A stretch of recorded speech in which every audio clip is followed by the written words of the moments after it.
मैं यहाँ पे आगे जाके आप लोग को प्रूव भी कराऊंगा कि मेरी 3 आईडी आईटीसी है। सब बीवी डिटेल्स भी दिखाऊंगा लेटेस्ट अभी के। इसी वक्त मैंने अभी वो बीवी डिटेल्स स्क्रीनशॉट निकाल के थोड़ा बहुत मेरे दोस्त से पीपीटी बना के लिया, वो भी दिखाऊंगा। मेरा लास्ट ईयर का फॉर्म 26 भी दिखाऊंगा, ये साल का भी दिखाऊंगा। लॉकडाउन में मई मंथ की मेरी 1 महीने की इनकम क्या थी लॉकडाउन में, वो भी दिखाऊंगा। सारे प्रूफ के साथ बात करूंगा।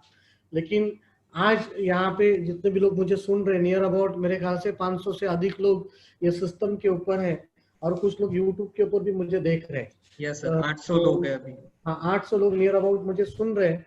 और दोस्तों, मैं आप सभी लोगों को बताना चाहूंगा कि मैं कोई बड़ा स्पीकर नहीं हूँ। मैंने कभी स्टेज के ऊपर ज्यादा बात नहीं की। वो थोड़ा बहुत कोई सेमिनार में जाके एक्सपीरियंस शेयरिंग शेयर करता हूँ। लेकिन आज हरीश शेट्टीकर साहब और नत्थू भाई पटेल साहब, इनके माध्यम से आज आप लोगों के सामने आने का मौका मिला और अपनी बात रखने का मौका मिला। मैं भी आप ही के जैसा ही एक साधारण व्यक्ति था, आज असाधारण जिंदगी जी रहा हूँ। और मैं किस परिवार से बिलोंग करता था, मेरे परिवार में क्या क्या परिस्थितियां थी, और मेरे घर में कौन कौन लोग थे, कौन कौन व्यक्ति को क्या क्या तकलीफें हुई जीवन के अंदर, उन तकलीफों के कारण मेरे जीवन में कैसे परिवर्तन हुआ, आज मैं ये सब चीज आपको यहाँ पे बताने वाला हूँ। बिकॉज ऑफ मैं मेरे लाइफ का जर्नी आपको यहाँ पे बताऊंगा, आपके साथ शेयर करूंगा। थोड़ा मेरा हिंदी बम्बई लैंग्वेज का होगा तो थोड़ा आप एडजस्ट कर लेना, क्योंकि बम्बई लैंग्वेज का जो हिंदी होता है थोड़ा एरोगेंटली होता है, तो थोड़ा समझ लीजिएगा, मेरी भावनाओं को समझ लीजिएगा, ठीक है। और उम्मीद करता हूँ कि आप सभी लोग मेरे साथ आखिरी तक रहोगे, एंड तक रहोगे, ताकि कोई अगर मेरे जैसा बंदा हो तो उसके जीवन में भी आज के सेशन के बाद ट्रांसफॉर्मेशन आ सकती है। वैसे तो कई सारे ट्रेनिंग प्रोग्राम्स आप लोगों ने हरीश शेट्टीकर साहब के माध्यम से सुने होंगे, नत्थू भाई पटेल साहब के माध्यम से सुने होंगे, आपके टीम के बहुत सारे आईटीसीज, बहुत सारे जबरदस्त सीटीसीज, एनटीसीज लीडर के माध्यम से सुने होंगे। आप लोगों को तो ये बिजनेस को कैसे बढ़ाना उसका ज्ञान सभी को होगा। लेकिन आज मैं आपको समझाऊंगा कि ये बिजनेस में मैं क्यों आया और आपको इस बिजनेस को क्यों करना है, आप इस बिजनेस को क्यों करें, ये बात आज मैं आप लोगों को समझा के जाऊंगा दोस्तों। तो मेरी 3 आईडी जैसे कि आईटीसी लेवल पे बताई यहाँ पे, मेरा नाम शंकेश दत्तात्रेय वायाल, मैं न्यू बॉम्बे से बिलोंग करता हूँ, और पिछले 15 सालों से मैं नेटवर्क मार्केटिंग उद्योग के अंदर हूँ, ये इंडस्ट्री के अंदर हूँ, डायरेक्ट सेलिंग बिजनेस के अंदर हूँ। और ये बिजनेस में जुड़ने से पहले मैं क्या था, मेरे जीवन में क्या दिक्कतें थी, मेरा जीवन किस तरीके से चल रहा था, और मेरे परिवार के हर एक व्यक्ति ने किस तरीके से अपने लाइफ को एडजस्टमेंट के सहारे जिया है, वो थोड़ा आप लोग के साथ शेयर करना चाहूंगा। मेरे परिवार में दोस्तों, ये मेरा छोटा सा परिवार था इसलिए बोल रहा हूँ क्योंकि इसमें से कुछ लोग आज हमारे साथ में नहीं है। यहाँ पे मेरे पिताजी है, माताजी है, और ये हमारे बचपन का फोटो है। बीच में कैप पहन के मैं हूँ, मेरे एक साइड में मेरे माताजी के यहाँ पे मेरे बड़े भाई साहब है, मेरा छोटा भाई है और मेरी बड़ी सिस्टर है। मेरे पिताजी का बिजनेस था, बहुत अच्छा बिजनेस था, और मैं हमेशा कहता हूँ कि मैंने जन्म लिया अमीरी में, गोल्ड स्पून में हम सब लोग पैदा हुए थे। हमारा बॉम्बे में एपीएमसी मार्केट में बड़ा उद्योग था, बड़ा व्यापार था, और जीवन खुशी खुशी बहुत अच्छे लेवल पे चल रहा था, बहुत मस्त लाइफ चल रही थी। लेकिन अचानक से हमारे जीवन में एक संकट आ गया, अचानक से हमारे लाइफ में ना आए, और वो दिन आ गया, मेरे पिताजी को पैरालिसिस का अटैक आ गया। जिस दिन मेरे पिताजी को पैरालिसिस का अटैक आ गया, उस दिन मेरे पिताजी को हॉस्पिटल कराया गया। मेरे पिताजी हॉस्पिटल में एडमिट हुए, हॉस्पिटल में उनके ऊपर ट्रीटमेंट चला, लेकिन वो ट्रीटमेंट सक्सेसफुल नहीं रहा। कुछ दिन मेरे पिताजी घर के अंदर बेड के ऊपर रहे, और उनकी बॉडी ने उतना सपोर्ट नहीं किया, और फिर उनके पैरालिसिस अटैक आने के बाद कुछ दिनों के बाद में मेरे पिताजी का देहांत हुआ, उनकी डेथ हो गई। 13 जनवरी 1997 को मेरे पिताजी हम लोग को इस दुनिया से छोड़ के चले गए। और फिर पिताजी जाने के बाद में दुनिया ने एक नया रूप हम लोग को दिखाया। लाइफ में एक दुनिया की हकीकत क्या है, वो पिताजी जाने के बाद में हमें दोस्तों समझ में आ गई। और पिताजी के देहांत के बाद हम लोग के लाइफ में क्या क्या दिक्कतें आई, क्या क्या प्रॉब्लम्स आए, क्योंकि जब पापा थे, मेरे पिताजी थे, तब लाइफ एकदम मस्त चल रहा था, एकदम स्मूथली चल रहा था, बहुत लाड़ प्यार में हम भाई बहन रहते थे, बहुत खुशी वाला माहौल होता था। एक व्यापारी के लड़के मतलब हर दिन घर में पैसा खेलता था, हर दिन नोट नोट दिखती थी, नोट के बंडल दिखते थे। लेकिन जब पिताजी गए तो पिताजी जाने के बाद में दोस्तों, मेरी बड़ी बहन, मेरा बड़ा भाई, मैं, मेरा छोटा भाई और मेरी माँ, हम 5 लोगों को जिस तरीके से तकलीफें हुई, वो तकलीफें मैं हमेशा भगवान से जब प्रार्थना करता हूं तब यही प्रार्थना करता हूं कि जिन तकलीफों का सामना, जिन दुख का सामना, जिन हादसों का सामना मेरे परिवार ने किया, ऐसे मेरे दुश्मन के लाइफ में भी ना आए, ऐसे कोई दूसरे व्यक्ति के लाइफ में कभी वो नौबत ना आए। मैं हमेशा भगवान से यही प्रार्थना करता हूँ दोस्तों। क्योंकि ये जो मेरी माँ है, यहाँ पे मेरी माता जी का जो आप लोग फोटो देख रहे हो, ये जब मेरे पिताजी थे तब ये इनके पूरे मैके में, इनके पूरे बहनों के साथ में, ये मेरी माता जी एकदम पावरफुल थी, पैसे से पावरफुल थी। जब कोई ओकेशन आता था, कोई शादी ब्याह रहता था, तो 50-50 तोला गहना पहनती थी अपने गले में, हाथ में 10-10, 20-20 तोले का बांगड़ी रहता था मेरी माता के हाथ में। लेकिन ये मेरी माँ को मेरे पिताजी जाने के बाद दोस्तों घर में सब्जी बेचना पड़ा। मेरी माँ को घर पे सब्जी बेचना पड़ा। मुझे आज भी याद है, मेरी माँ 2-3 धनिया की गड्डी लेके आती थी, 1.5-2 किलो मिर्ची लेके आती थी, थोड़ा बहुत अदरक लेके आती थी और कड़ी पत्ता लेके आती थी, और 50 पैसे का मसाला, 1 रुपए का मसाला, वो जो धनिया, मिर्ची, अदरक और कड़ी पत्ता, ऐसा 50 पैसे का, 1 रुपए का बेच बेच कर 100, 125, 150 रुपए का धंधा होता था हमारा दिन में घर का। वो वारना आइसक्रीम का एक प्लास्टिक का डिब्बा आता था, वो मेरे माता जी का गल्ला होता था, काउंटर होता था, और वो 100, 125, 150 रुपए में वो मसाला बेच के, वो सब्जी बेच के, उस दरमियान दोस्तों हमारा घर चलता था।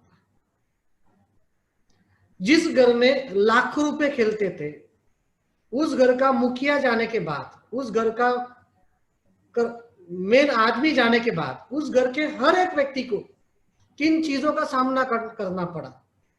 मेरी माँ को सब्जी बेचनी पड़ी। उसने जिंदगी में कभी सोचा नहीं होगा कि उसको सब्जी बेचना पड़ेगा।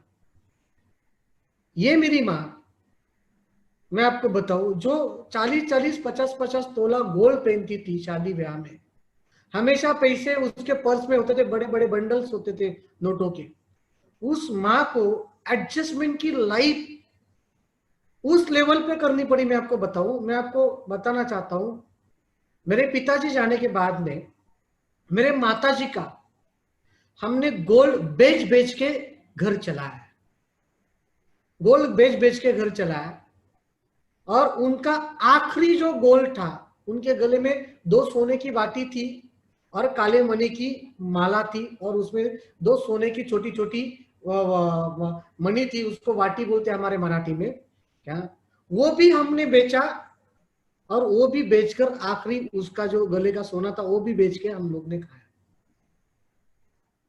मेरी माँ ने मुझसे और मेरे बड़े भाई से एक दिन कहा कि बच्चों, अरे आपने तो मुझे, गला मेरा पूरा खाली रहता है, मेरे गले में कुछ भी गोल्ड नहीं रखा है, एटलीस्ट 100-125 रुपए का काले मणि का एक माल तो लेके आओ ताकि मेरा गला खाली नहीं बैठे। और मुझे बताने के लिए इतना दुख पड़ा है दोस्तों कि वो मेरी माँ को हम लोग दे नहीं पाए। और ठीक उसके 1.5-2 महीने के बाद मेरी माता जी का देहांत हुआ। बहुत तकलीफ हुआ। 11 फरवरी 2003 हमारे जीवन का सबसे बुरा दिन। पिताजी तो चले गए 1997 को, लेकिन 2003 में माताजी भी छोड़ के चली गई। 4:17 शाम के टाइम मेरे माताजी ने आखिरी सांस ली। आज भी वो दिन, आज भी वो हादसा, वो दिन मैं भूल नहीं पाया। जिस दिन मेरी माँ ने आखिरी सांस लिया, उनका बॉडी, उनका प्रेत हमारे घर पे पड़ा था। हम 3 भाई और एक बहन, हम रो रहे थे। माँ नहीं इस दुनिया में रही, माँ ये दुनिया छोड़ के गई, रो रहे थे।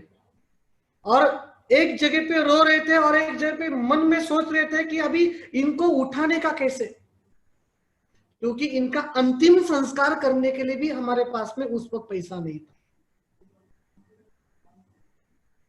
मेरी माँ ने, जिसने हमें जन्म दिया, उस माँ को अंतिम दिन, उस माँ को अंतिम संस्कार करने के लिए मेरे दोस्तों हमारे पास में पैसा नहीं था।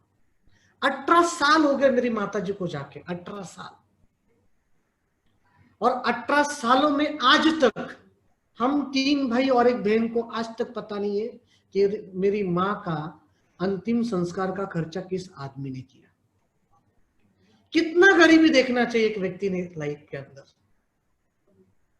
जब मेरी माँ बीमार पड़ी, मैं आपको बताऊं, मैं और मेरा बड़ा भाई उसको डॉक्टर के पास लेके जाते थे और वो आती नहीं थी डॉक्टर के पास में, तो हम जबरदस्ती करके उसको लेके जाते थे मेरी माँ को।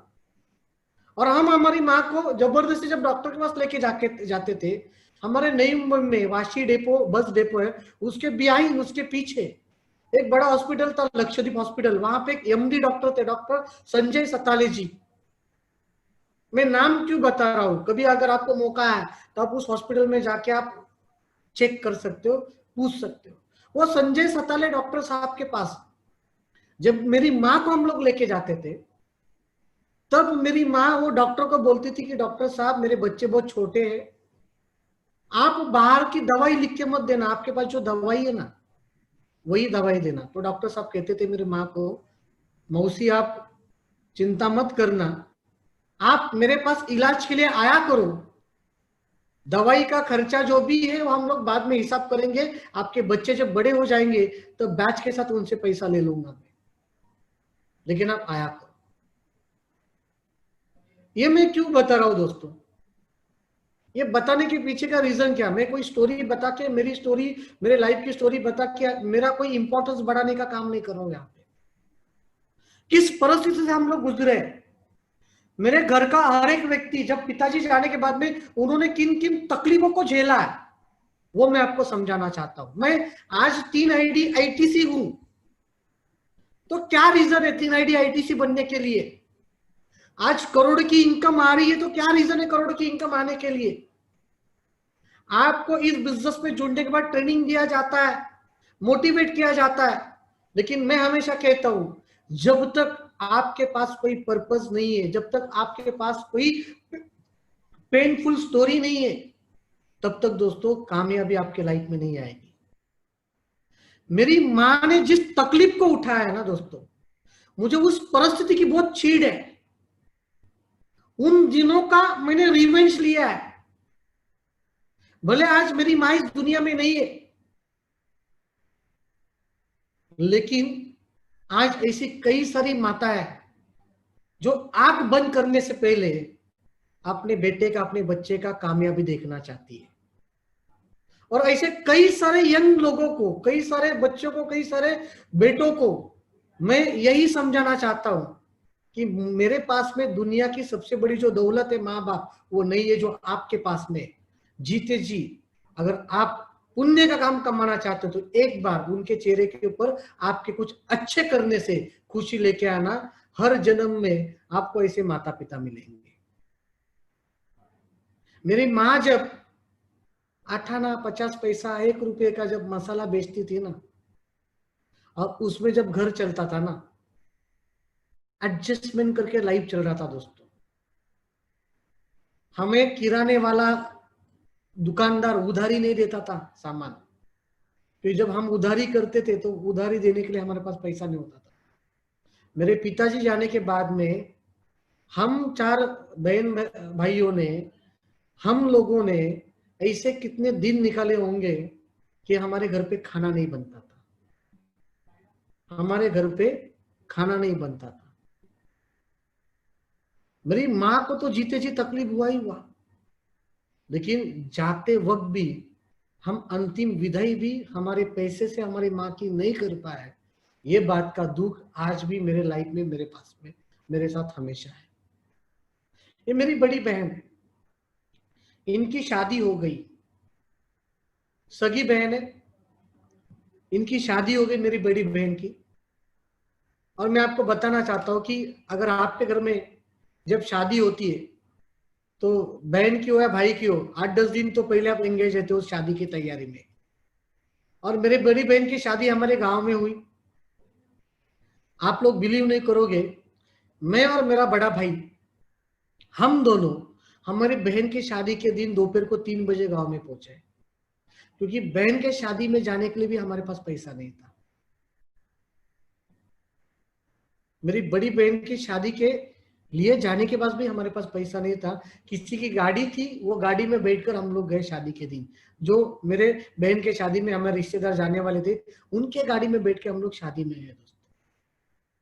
मेरी बड़ी बहन हमारे वाशी में नहीं, बॉम्बे में रहती थी, हमारे बगल में रहती है। हम 3 भाई जब उसके घर पे जाते थे तो हम लोग हाथ के ऊपर लिख के देते थे बहन को कि सिस्टर 20 रुपया चाहिए, ताकि उसकी सास ससुर ना देखे। तो हाथ के ऊपर लिखते थे और उसको दूर से दिखाते थे। और जब वो देखती थी हाथ के ऊपर लिखा है 20 रुपया चाहिए, कागज लेती थी, कागज के अंदर 20 रुपये का नोट डालती थी, गोला बना के खिड़की से फेंक देती थी। और वो गोला उठा के हम भाई लेके जाते थे और वो 20 रुपये में जो भी वड़ा पाव बिड़ा पाव आता था वो हम लोग खाते थे। ऐसे दिन देखे दोस्तों, बहुत बुरे दिन देखे। यही बड़ी बहन जिनकी शादी के बाद इनकी जब पहली डिलीवरी जब थी, हमारे घर पे जब इनको डिलीवरी के टाइम लाया गया, दोस्तों ये मेरी जो बड़ी बहन है ये हार्ट पेशेंट है। ये 7th स्टैंडर्ड में थी तब उनको चेस्ट में पेनिंग होना शुरू हो गया। तो बॉम्बे में केम हॉस्पिटल है, वहां पे जब दिखा, मेरे पिताजी तब थे जिंदा, तब की मैं बात बोल रहा हूँ। उस वक्त मेरे पिताजी ने जब बड़ी बहन को ट्रीटमेंट केम हॉस्पिटल में चालू कर दिया, तब डॉक्टर ने बताया था कि आपके लड़की के हार्ट में जो वॉल है, वॉल को छेद है, तो आगे जाके आपके लड़की का शादी से पहले ऑपरेशन कराना पड़ेगा, ऑपरेट करना पड़ेगा, तब जाके उसकी शादी करनी पड़ेगी। और मेरे पिताजी, मेरे बहन के शादी के पहले उनका डेथ हो गया। मैं आगे आपको बताऊंगा कि जब मेरे पिताजी का डेथ हो गया तो उसके पहले वो किस टेंशन में थे, बहन के शादी के प्रेशर में थे। और उनको जब पैरालिसिस का अटैक आया, तो पैरालिसिस का अटैक आने के बाद मेरे पिताजी को एक चीज समझ में आई कि वो अभी ज्यादा दिन नहीं टिकेंगे। तो मेरे पिताजी ने मेरे चाचा लोगों से मेरी बहन के ऑपरेशन के लिए कुछ पैसे की हेल्प मांगी, जो उनके सगे भाई मेरे 4 चाचा जी है।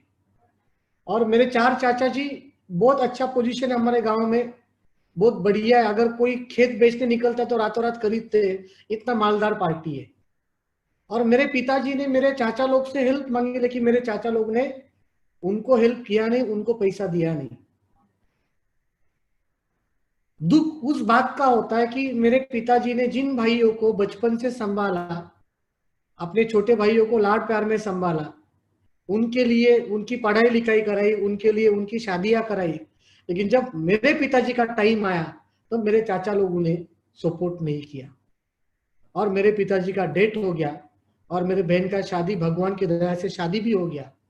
लेकिन जब ये पहले डिलीवरी के टाइम मेरी बहन हमारे पास आई, मैं आपको बताना चाहता हूँ, हार्ट पेशेंट होने की वजह से डॉक्टर ने, गायनोकोलॉजिस्ट डॉक्टर ने पहले ही बताया था कि इस लड़की का डिलीवरी करना है तो अच्छे हॉस्पिटल में करना पड़ेगा। और उस हॉस्पिटल में जब इनका डिलीवरी के टाइम जब प्रेशर आएगा, चेस्ट के ऊपर पेन होगा, तो ये ऑलरेडी हार्ट पेशेंट है, इसका ऑपरेशन आपने कराया नहीं तो कुछ भी हो सकता है, तो हार्ट स्पेशलिस्ट कार्डियोलॉजिस्ट को बुलाना पड़ेगा, तो उसके लिए खर्चा बहुत है। तो मैं, मेरा बड़ा भाई, हम लोग जब घर पे आए तो हमारी माँ के साथ हमने डिस्कस किया कि डॉक्टर ने इस तरीके का खर्चा बताया, करने का क्या। तो माता जी ने कहा कि एक काम करते बच्चों कि हम लोग प्राइवेट हॉस्पिटल में नहीं करेंगे, हम लोग बॉम्बे में केम हॉस्पिटल में जहाँ पे उसका ट्रीटमेंट चला है वहीं पे हम लोग उसका डिलीवरी के लिए एडमिशन कराते हैं। और मेरी माँ ने जिस तरीके से बताया उस तरीके से हमने हमारी बहन को एडमिट कराया डिलीवरी के लिए केम हॉस्पिटल में। मैं रहता था न्यू बॉम्बे में, सानपाड़ा के अंदर, और केम हॉस्पिटल जो है हमारे घर से कम 30-35 किलोमीटर की दूरी पे बॉम्बे में।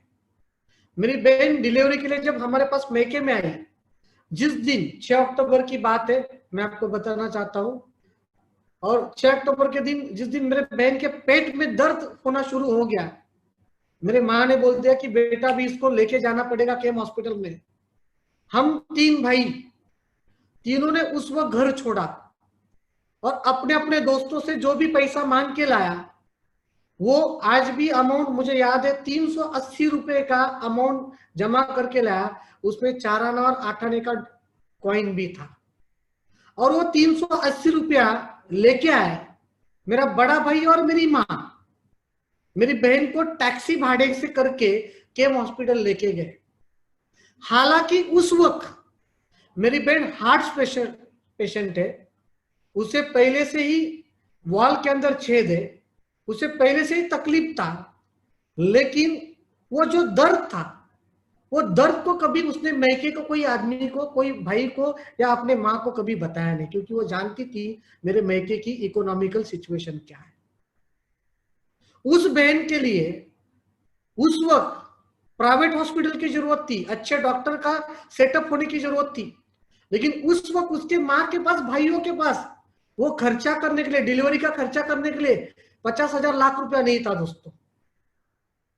तो उस बहन ने जो पेन उठाया, वो पेन क्यों उठाया? क्योंकि वो जानती है मेरे भाई छोटे हैं, मेरी माँ की हालत बहुत खराब है फाइनेंशियली। मेरी माँ 100-125 रुपए का धनिया और सब्जी बेचकर 100-125 रुपए का दिन का धंधा करती है और उससे घर चलता है, वो जानती थी। लेकिन उसने उस पेन को दोस्तों उठाया, उस तकलीफ को उठाया, और उस वक्त उसके लिए बहुत बड़ा रिस्क था, क्योंकि उसके जीवन और मरण का उस वक्त संबंध था दोस्तों। तो ये जो तकलीफ मेरे बहन ने उठाया ना, ये आज भी मेरे आंखों के सामने है। आज भी हम वो चीज को भूले नहीं दोस्तों, आज भी हमने वो सब चीजों को याद रखा है मन के अंदर। आपको क्या लगता है, 2 लोगों ने ना बोल दिया, 4 लोगों ने ना बोल दिया, हम लोग हथियार छोड़ देते बिजनेस के अंदर? 10 लोग की टीम बन गई, उसमें से 5 लोग काम नहीं कर रहे, हम लोग बोलते कि यार 10 लोग तो जुड़ गए, 5 लोग काम नहीं कर रहे, 5 लोग काम करते, तो हम लोग हथियार छोड़ देते बिजनेस के अंदर। हम लोग फील्ड पे जाना बंद कर देते, हम लोग प्लान दिखाना बंद कर देते, हम लोग ट्रेनिंग अटेंड करना बंद कर देते, हम लोग प्लान लोगों को फॉलो करना बंद कर देते। क्यों? क्योंकि लोग ना बोलते।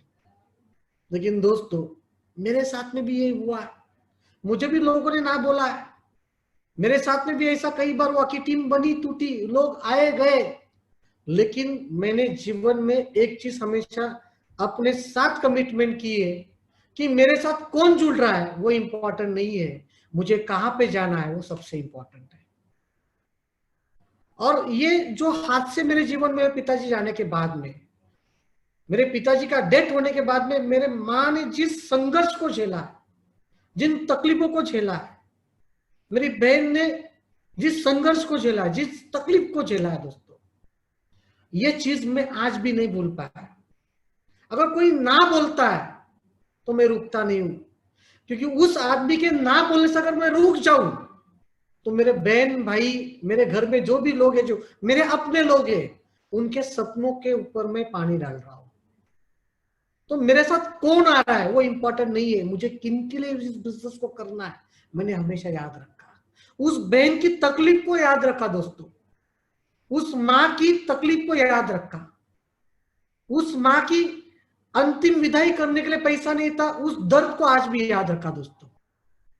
तो मेरे बहन ने भी बहुत तकलीफ उठाया मेरे पिताजी जाने के बाद। ये मेरा बड़ा भाई है, मैं आपको बताऊं, इनका शादी हुआ, इनका जब शादी हुआ मेरे बड़े भाई का, तो इनके शादी में जो शादी का दूल्हे का कपड़ा जो पहना जाता है, ये मैं भाड़े पे लेके आया था सूट। मेरे बड़े भाई के शादी के दिन भाड़े पे सूट लेके आया था। और जब मेरे बड़े भाई की शादी हुई तो मेरा बड़ा भाई और हम क्या करते थे, हम सलून की दुकान चलाते थे। मैं कोई नाई नहीं हूं, लेकिन एक वक्त आया कि मुझे सलून का धंधा करना पड़ा। एक ऐसा सिचुएशन आया कि हमें नाई का धंधा करना पड़ा दोस्तों। और मेरे भाई की जो बीबी है वो डॉक्टर है, मेरी भाभी जो है वो डॉक्टर है, और जब मेरे भाई का शादी हुआ तो शादी के टाइम पे मेरे भाई का जो दूल्हे का कपड़ा था, वो दूल्हे का कपड़ा मैं भाड़े पे लेके आया था। ये मेरा बड़ा भाई कितना तकलीफ उठाया मुझे याद है मेरे जीवन में। मेरा छोटा भाई यहाँ पे जो कैप पहन के यहाँ पे दिख रहा है आप लोग को, ये छोटा भाई 11वीं के क्लास में कॉलेज में जब जाता था तो 5 से 6 किलोमीटर दूर पैदल पैदल जाता था, 5 से 6 किलोमीटर दूर पैदल पैदल आता था कॉलेज से। एक ही जींस पैंट पहनता था, 2 दिन में एक जींस पैंट पहनता था और तीसरे दिन धोता था, वापिस वही जींस पैंट पहनता था। कोई जब बच्चा कॉलेज में जाता है तो उसका एक सपना होता है कि मेरे पास में अच्छे कपड़े होने चाहिए, मेरे पास में कॉलेज में खर्चा करने के लिए, कैंटीन में दोस्तों के साथ मजे करने के लिए, पिक्चर देखने के लिए मेरे पास पर्स में पॉकेट मनी होना चाहिए। मेरे भाई के पास नहीं होता था कभी। और उस वक्त मैंने और मेरे बड़े भाई ने मिलकर मेरे छोटे भाई को आधे साल में, 11वीं के आधे साल में घर पे बिठाया, ये कह के घर पे बिठाया कि बेटा अपनी माँ बीमार होती है, मैं और बड़े भैया जब घर के बाहर होते हैं तो माता के ऊपर ध्यान देने के लिए कोई होता नहीं है, आप एक काम करो कि माता जी के ऊपर ध्यान दे दो, जब माता जी ठीक हो जाएगी तो हम वापस आपको पढ़ाएंगे। लेकिन उस वक्त हमारी औकात नहीं थी, हमारी सिचुएशन नहीं थी कि हम हमारे छोटे भाई को कॉलेज आगे कंटिन्यू कर पाए, उसे 11वीं का पूरा 1 साल पूरा एजुकेशन दे पाए। उस वक्त हमारी वो सिचुएशन नहीं थी दोस्तों। ये मेरा छोटा भाई मेरे पिताजी गुजरने के बाद, माँ गुजरने के बाद में, इन्होंने कभी हमारे सामने कभी जिद नहीं किया कि दिवाली में पटाखा चाहिए, दिवाली में कपड़ा चाहिए, कोई त्योहार आए तो कपड़ा चाहिए, कभी जिद नहीं किया दोस्तों। मेरे छोटे भाई ने और मैंने मिलके, मैं आपको क्या बताऊं, लोगों के दारू के ग्लास धोए। मेरे माँ बाप जाने के बाद में किन किन चीजों का हमने संघर्ष किया, क्या क्या चीजें करनी पड़ी जीवन के अंदर। बहुत भयानक दिन थे दोस्तों। मैं नेटवर्क मार्केटिंग में आने से पहले बहुत तकलीफ उठाया। और ऐसे ही हमारे परिवार में जब मेरे पिताजी 13 जनवरी को गुजर गए 1997, करीब आज 23-24 साल हो गया। फिर उनके बाद मेरी माँ चली गई 2003, 11 फरवरी 2003 में माता जी का देहांत हुआ। और फिर ये हम 3 भाई है, यहाँ पे मेरी बड़ी बहन है। आज हम चारों लोग इस बिजनेस में एक साथ में, बहुत अच्छा लगता है कि चारों लोग इस बिजनेस में एक साथ में। जिस बहन ने हम लोग को माँ बाप जाने के बाद में संभाला, देखा, मेरा दायित्व बनता है कि उस बहन के लिए मैं मेरे जीवन में कुछ करके जाऊं। आज मैं आपको बताऊं, मेरी बहन का भी आईडी मेरे साथ में इस बिजनेस में। इस साल आप सभी लोगों ने रक्षाबंधन बनाया, मैंने भी बनाया, लेकिन रक्षाबंधन जिस वीक था वो वीक भी मेरे बहन के खाते में माई लाइफस्टाइल बिजनेस से लगभग 45,000 रुपए का इनकम गया। मैं मेरी बहन की साल में एक बार रक्षा नहीं करता हूँ, 365 दिन रक्षा करता हूँ। हर हफ्ते मेरे काम करने से मेरे बहन के खाते में पैसा जाता है। मेरी बहन 2 आईडी पे आरटीसी है, रीजनल टीम कोऑर्डिनेटर। 2 आईडी पे मेरी बहन के आईडी मैंने लेके रखे। वो कुछ नहीं करती, मैं ही करता हूँ। उसके लेफ्ट राइट में मैंने बिजनेस चालू किया है, मेरे लोगों को जोड़ के वही बिजनेस को मैं डेवलप कर रहा हूँ। वो कुछ नहीं करती, लेकिन यही बहन का गोल्ड गिरवी रखे मैंने नेटवर्क मार्केटिंग करियर की शुरुआत की थी। यही बहन का मंगलसूत्र गिरवी रखे मैंने 15 साल पहले नेटवर्क मार्केटिंग करियर की शुरुआत की थी दोस्तों। यही बहन के घर पे हम 3 भाई जाके खाना खाते थे, तब उसके ससुर, उसकी सास उसको डांटते थे कि तेरे भाई हर दिन आते हमारे यहाँ पे खाना खाने के लिए। तो हमको शर्म आती थी कभी कभी, लेकिन मेरी बहन ने वो भी तकलीफ को एडजस्ट किया हम लोगों के लिए दोस्तों, क्योंकि हम बहुत छोटे थे उस वक्त। और मेरे बहन ने हमारे लिए बहुत कुछ किया है। मैं हमेशा कहता हूँ, भले आज आप बिरयानी खा रहे हो, लेकिन जब आप खाली पेट थे ना, तब आपने जिस व्यक्ति का पेट भरा है दोस्तों, उस व्यक्ति को जिंदगी में कभी भूलने का नहीं। मैं आज भी मेरी बहन को कभी भूला नहीं। और इस बहन ने हमारे लिए जितना कंट्रीब्यूट किया हमारे जीवन के अंदर, जितना सपोर्ट किया है दोस्तों, मैं मेरे जीवन में कितनी भी मेहनत करूं और कितना भी लाखों करोड़ रुपए उसको कमा के दूं दोस्तों, उसके उस कंट्रीब्यूशन के सामने दोस्तों मैं कितना भी करूं वो बहुत कम है दोस्तों। तो मेरी बहन ने उसके जीवन में बहुत तकलीफ उठाई। ये मेरा बड़ा भाई, ये छोटा भाई, ये इन्होंने बहुत तकलीफ उठाया उनके जीवन में। आज भी वो सारे पिक्चर, आज भी वो सारे सीन मेरे दिमाग के अंदर है, मेरे आंखों के अंदर है। और मैं नेटवर्क मार्केटिंग बिजनेस में जब आया दोस्तों 15 साल पहले, जिस दिन मुझे समझ में आया कि यहाँ से मैं अपने जीवन को बदल सकता हूँ। यहाँ से मैं अपने परिवार के लाइफ में, हर व्यक्ति के लाइफ में, हर सदस्य के जीवन में मेरे परिवार के खुशी ला सकता हूँ। दोस्तों, उस दिन से लेके आज तक कभी जीवन में मैंने पीछे मुड़ के देखा नहीं। मैं आपको बताऊं, आज मैं 3 आईडी पे आईटीसी हूँ। मेरा बड़ा भाई सीटीसी कमिंग आईडी, उसका भी आईटीसी है। मेरा छोटा भाई एनटीसी है, वो भी सीटीसी बनने जा रहा है। मेरी बड़ी बहन 2 आईडी पे आरटीसी है, उसके भी आईडी एनटीसी बनने पे जा रहा है। आज पूरा परिवार एक साथ इस बिजनेस में, तीनों भाई और बहन, चारों लोग एक साथ इस बिजनेस में, बहुत अच्छा लगता है। हर बुधवार को सबके खाते में पैसा जाता है। ऐसे कई परिवार को हमने देखा है दोस्तों, कि बचपन में भाई बहन एक साथ खेलते कूदते, लेकिन जब उम्र बड़ी हो जाती है और समय ऐसा आ जाता है कि एक भाई दुबई जाएगा जॉब करने के लिए, एक दिल्ली जाएगा, एक कहीं पे बैंगलोर जाएगा, मिलते कभी साल में एक बार। लेकिन मुझे बताने के लिए फक्र हो रहा है कि मेरे एक सही निर्णय की वजह से आज हम तीनों भाई और बहन एक साथ एक ही बिजनेस में जिंदगी का मजा लूट रहे हैं।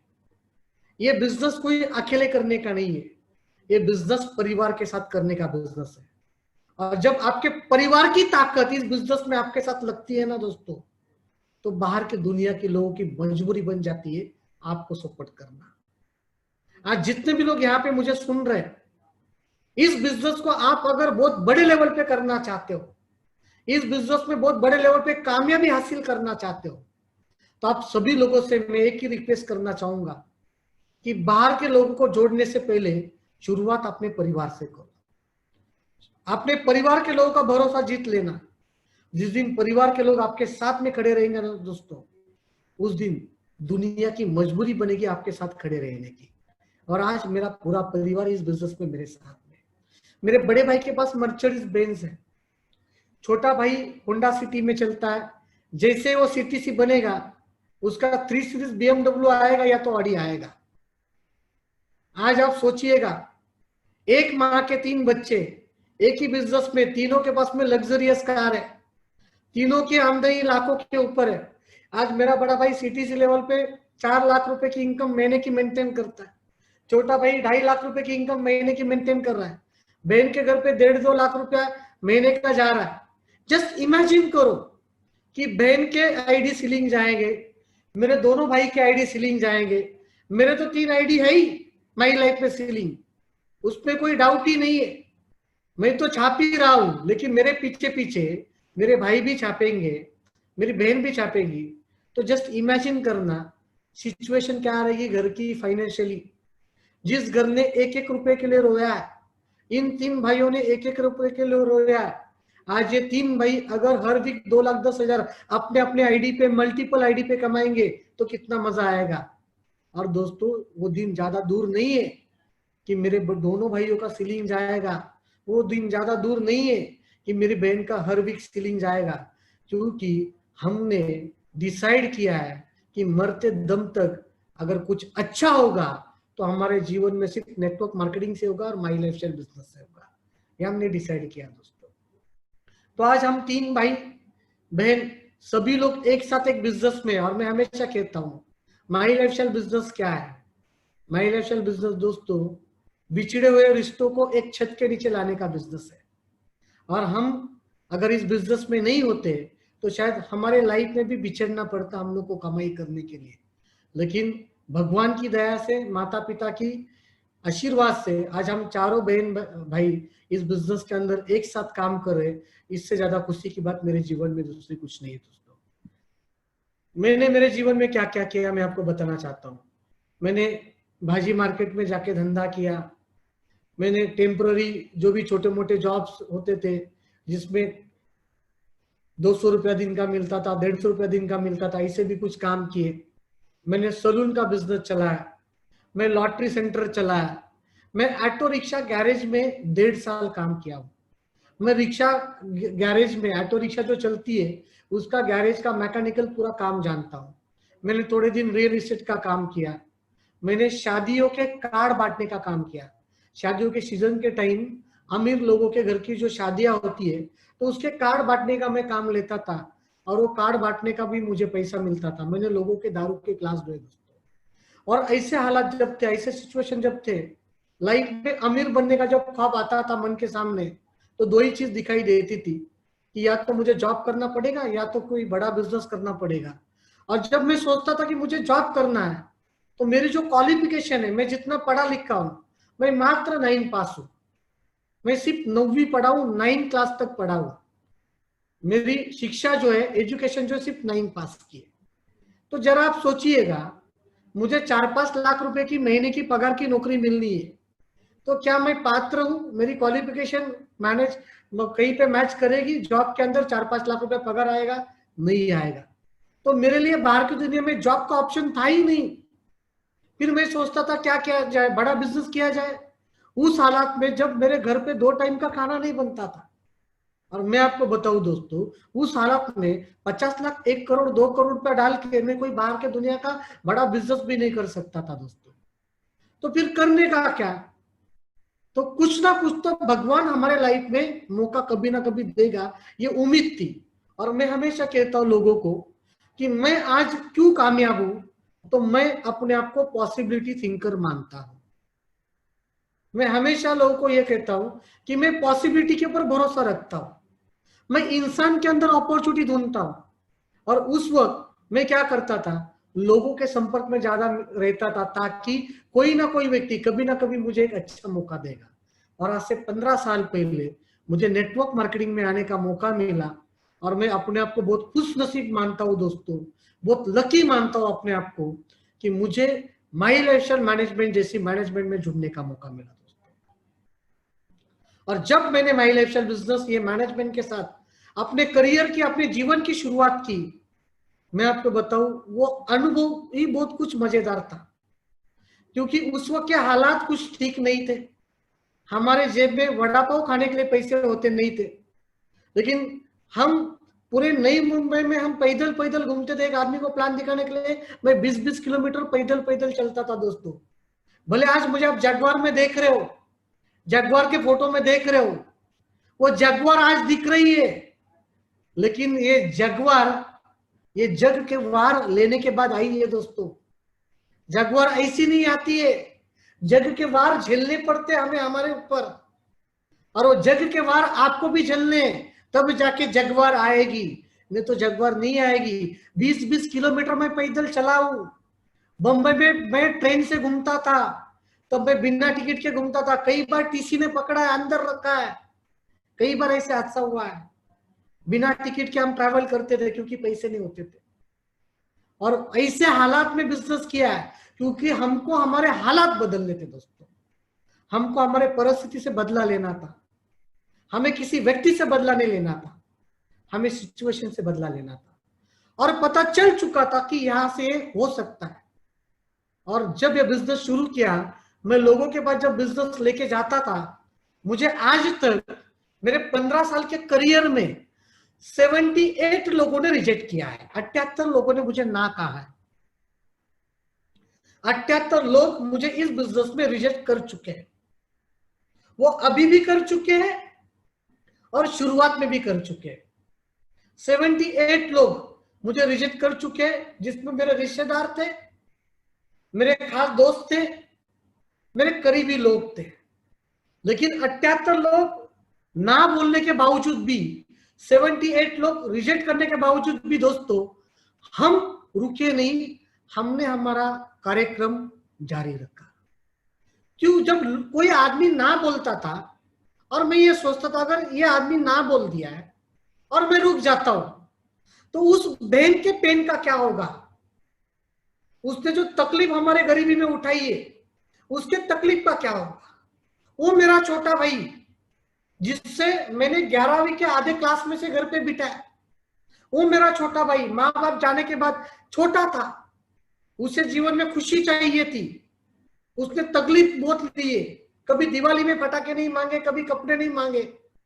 उसके उम्मीदों का क्या होगा मेरे छोटे भाई के? वो मेरा बड़ा भाई, जिसके शादी के टाइम उसका शादी का जो कपड़ा पहना, वो जो भाड़े पे लाया, क्या जिस लड़की ने उसके साथ शादी किया, उसको जो वादा करके हमने घर पे लाया, उसके सपनों का क्या होगा अगर कोई ना बोलता है मुझे और मैं रुक जाता हूं? तो दोस्तों, मेरे अंदर मोटिवेशन कहां से आया? मैं इस बिजनेस में क्यों कामयाब बना? मैं इस बिजनेस में कामयाब उन सिचुएशन की वजह से बन गया जिन सिचुएशन ने बहुत तकलीफ दिया था। एक्चुअल में कोई भी व्यक्ति जीवन में कोई भी फील्ड का बड़ा आदमी हो, उस व्यक्ति की आप अगर बायोग्राफी पढ़ते हो, उसका आप केस स्टडी करते हो, तो मैं आपको बताऊं वो आदमी क्यों कामयाब हुआ, तो उस आदमी के पीछे कई सारी तकलीफें थी जिसके कारण वो आदमी कामयाब हुआ। ये आपको सामने समझ में आएगा। इतना पेन मेरे परिवार में जब हुआ, इतनी तकलीफें जब मेरे माँ ने उठाई, इतनी तकलीफें जब मेरे भाइयों ने उठाई, इतनी तकलीफें जब मेरे बहन ने उठाई, तो कोई ना बोलने वाले व्यक्ति के हाथ में उसके सपने हैं क्या? उनके सपने तो मेरे हाथ के अंदर है, मेरी मेहनत के अंदर उनके सपने हैं। किसी के ना बोलने पर अगर मैं रुकता हूं तो शायद मैं उनके फ्यूचर के साथ गलत कर रहा हूं। और 78 लोग जब मुझे ना बोले तो दोस्तों 780 लोगों के पास जाने का मेरा हौसला बढ़ गया। 4 लोग जब ना बोलते हैं ना दोस्तों, तो 40 के पास जाने का हिम्मत रखो। 40 ना बोलते हैं ना, तो 400 के पास जाने का हिम्मत रखो। और मुझे जितने लोग ना बोलते थे ना, उससे 10 गुना ज्यादा लोगों के पास जाने का मैं हिम्मत रखता था। तो 78 लोगों ने मुझे ना कहा, मैं रुका नहीं, मैं इस बिजनेस को आगे करते गया। कुछ लोगों ने मेरे पर भरोसा किया और कुछ स्ट्रेंजर लोग मेरे साथ इस बिजनेस में आए, और उससे जो मेरा कारवा शुरू हो गया, मैं आपको बताऊं, ये बिजनेस में जुड़ने के बाद आपको ट्रेनिंग में बताया जाता है, सिखाया जाता है कि गोल बुक बनाओ, ड्रीम बुक बनाओ, एक वजह बनाओ, एक माइंडसेट बनाओ, एक शॉर्ट टर्म गोल होना चाहिए। और ये बिजनेस में जुड़ने के बाद बताया जाता है कि वेल टू डू होना चाहिए, कपड़े अच्छे पहनना चाहिए, पैर में जूता होना चाहिए। मुझे आज भी याद है दोस्तों कि मैंने जब ये बिजनेस शुरू किया था तब मेरे पैर में फटा हुआ जूता था। और सबसे पहला अगर मैंने क्या टारगेट रखा इस बिजनेस में जुड़ने के बाद, मुझे क्या अचीव करना है, तो मुझे एक जूता खरीदना है। क्या खरीदना है? जूता खरीदना है। मेरी लिस्ट क्यों बनी? बेसिक ट्रेनिंग में बताया जाता है लिस्ट बनाओ। हम लोग लिस्ट बनाने पे ध्यान नहीं देते, दिमाग में रखते। नहीं, दिमाग में है ना, अगर आपको नत्थू भाई साहब ने बोल दिया ट्रेनिंग के अंदर प्रॉस्पेक्ट लिस्ट होना बहुत जरूरी है, 100 में से 10 लोग निकालते, 90 लोग छोड़ देते हैं। दोस्तों मैं हमेशा एक चीज बताता हूं, आज भी आप लोग को बताऊंगा, इतनी बड़ी अंग्रेजी लैंग्वेज, इंग्लिश जो भाषा है, ये 26 अक्षर के अंदर है, ए से लेके जेड तक। आप ए से लेके जेड तक अगर पढ़ नहीं पाए, आपने ए से जेड का पढ़ाई नहीं किया, तो अंग्रेजी भाषा का वर्ड्स आप कभी जीवन में बोल नहीं पाओगे। ये 26 वर्ड के अंदर जो इतनी बड़ी लैंग्वेज है ना अंग्रेजी भाषा, वैसे ही हमारा जो बिजनेस है ना, list, invitation, show the plan, follow up और क्लोजिंग, ये 5 स्टेप के अंदर है। ये 5 स्टेप करने में अगर आप एक्सपर्ट बने तो आपकी जगवार आएगी, आपके सारे सपने पूरे होंगे। और मैं कोई टेक्निकली इतना बड़ा कोई साउंड आदमी नहीं हूं, मैं कोई बड़ा पढ़ा लिखा आदमी नहीं हूं। ये बिजनेस में कोई रॉकेट साइंस लगाने की जरूरत नहीं है। नेटवर्क मार्केटिंग बिजनेस दिमाग लगाने का बिजनेस नहीं है, बिजनेस के दिमाग से चलने का बिजनेस। और इतनी बड़ी अंग्रेजी भाषा अगर ए से लेके जेड तक पढ़ नहीं पाओ तो जिंदगी में आप बोल नहीं पाओगे। वैसे ही माइलेशन की अगर भाषा आपको बोलनी है तो list, invitation, show the plan, follow up और क्लोजिंग, ये 5 स्टेप में एक्सपर्ट बनना। इन 5 चीजों में एक्सपर्ट बनना दोस्तों। और जब मुझे सिखाया गया, मुझे बताया गया कि आपको अगर ये बिजनेस करना है, इस बिजनेस में कामयाब बनना है, तो आपको लिस्ट बनानी पड़ेगी। तो मैंने लिस्ट बनाई।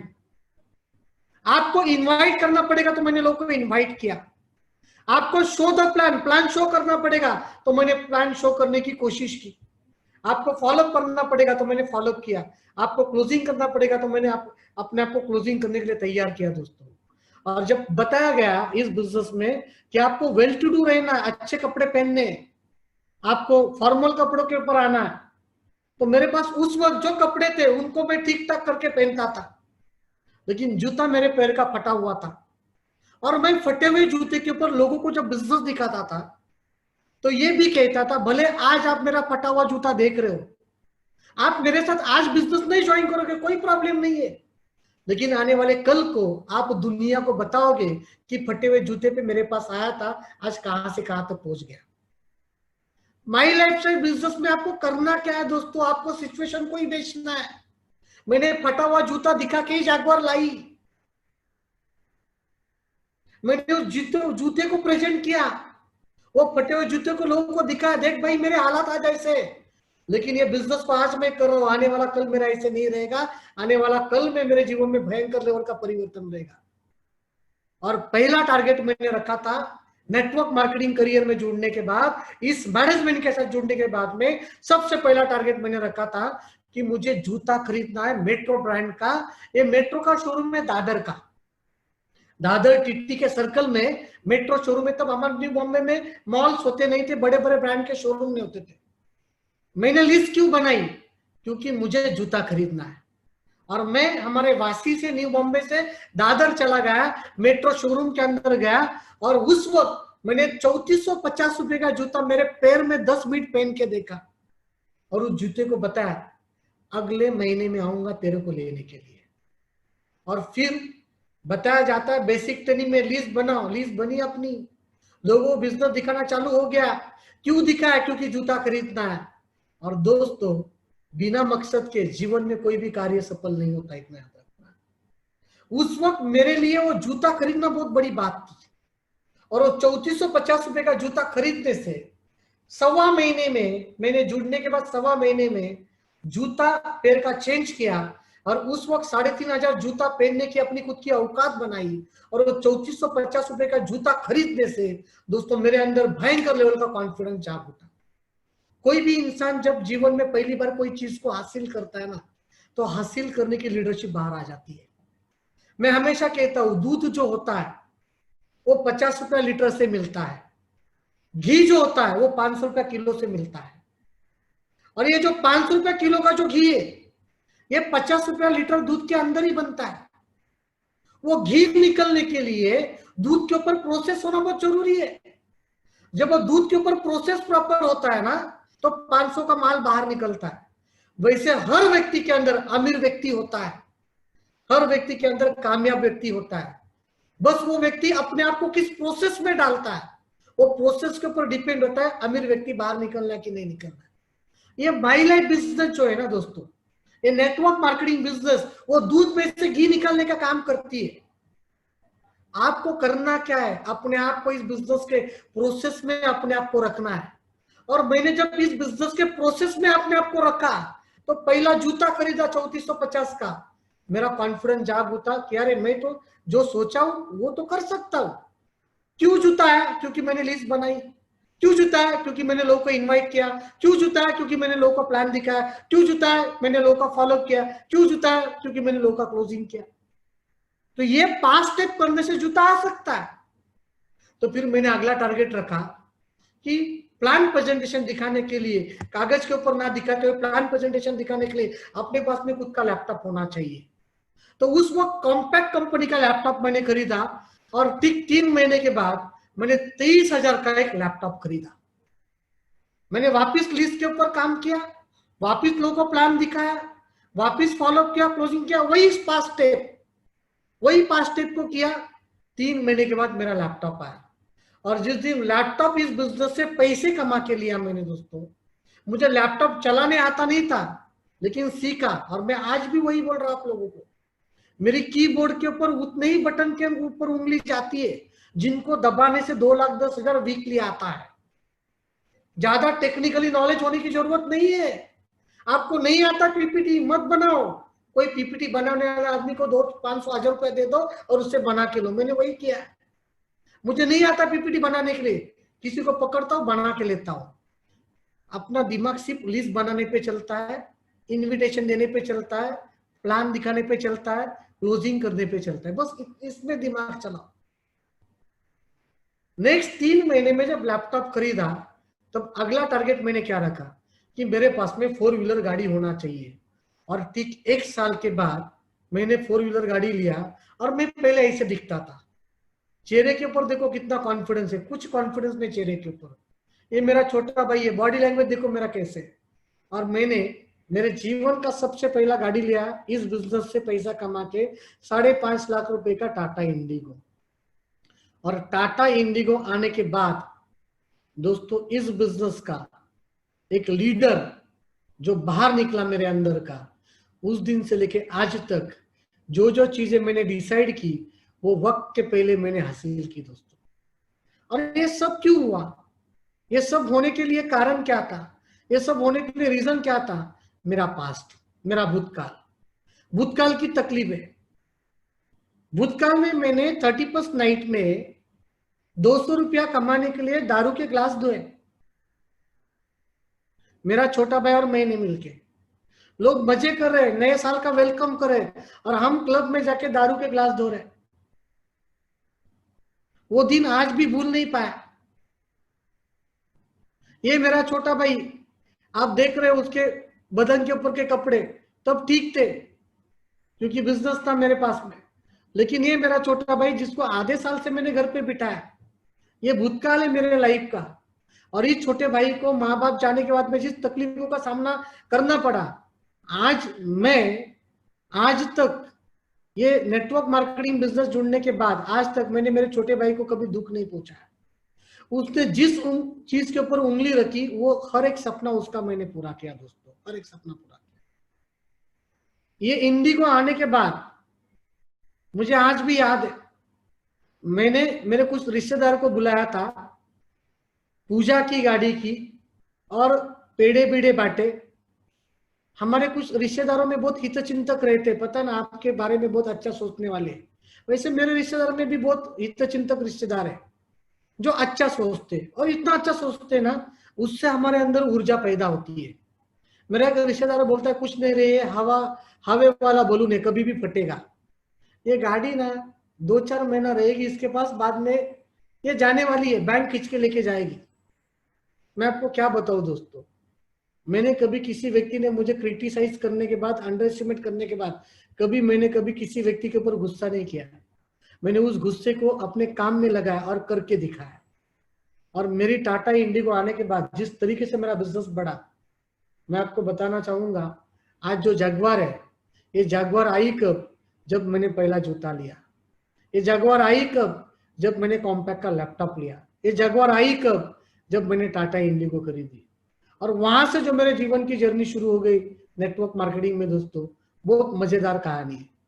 फिर अच्छा पैसा आना चालू हो गया, गाड़ी बीड़ी आ गई, शादी की उम्र हो गई, तो सोचा शादी भी करना चाहिए।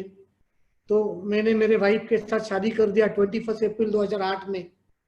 और 2008 में जब मेरा शादी हो गया तो ये मेरी वाइफ है, आज लगभग 11-12 साल हो गए इनके साथ शादी किए हुए, 2 बच्चे हैं मुझे, बहुत अच्छा जीवन चल रहा है।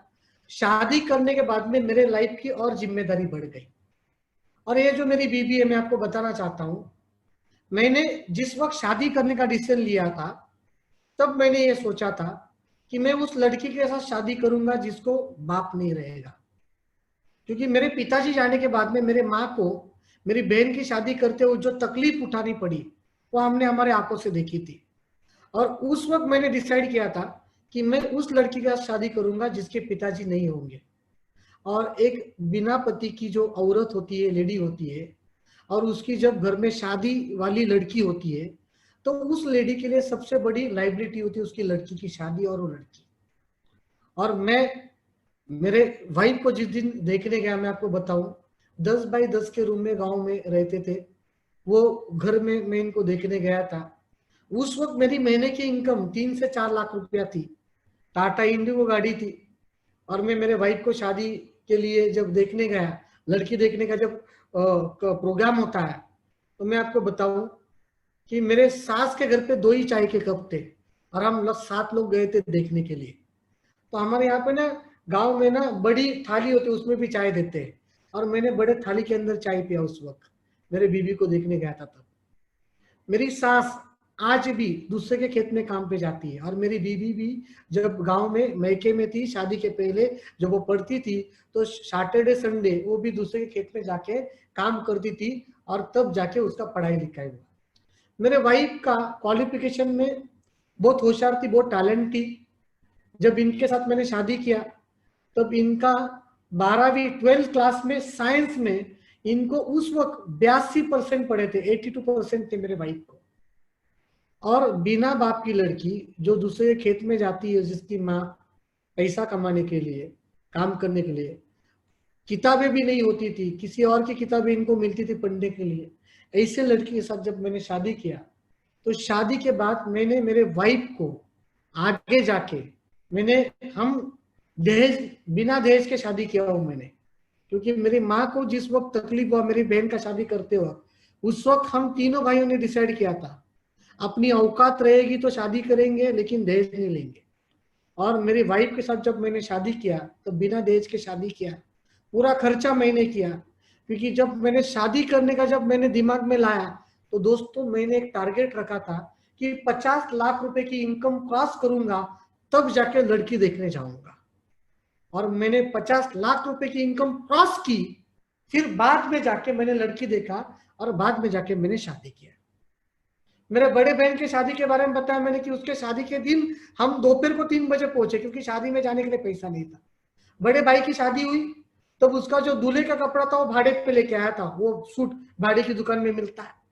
मेरे शादी के टाइम हमारी सिचुएशन बहुत अच्छे थे, 50 लाख की इनकम क्रॉस कर दी, तब मैंने मेरे वाइफ के साथ शादी किया। लेकिन शादी के बाद जो नए दिन होते हैं ना, शादी के गुलाबी दिन होते हैं ना, क्या वो दिन को एंजॉय नहीं कर पाया मैं।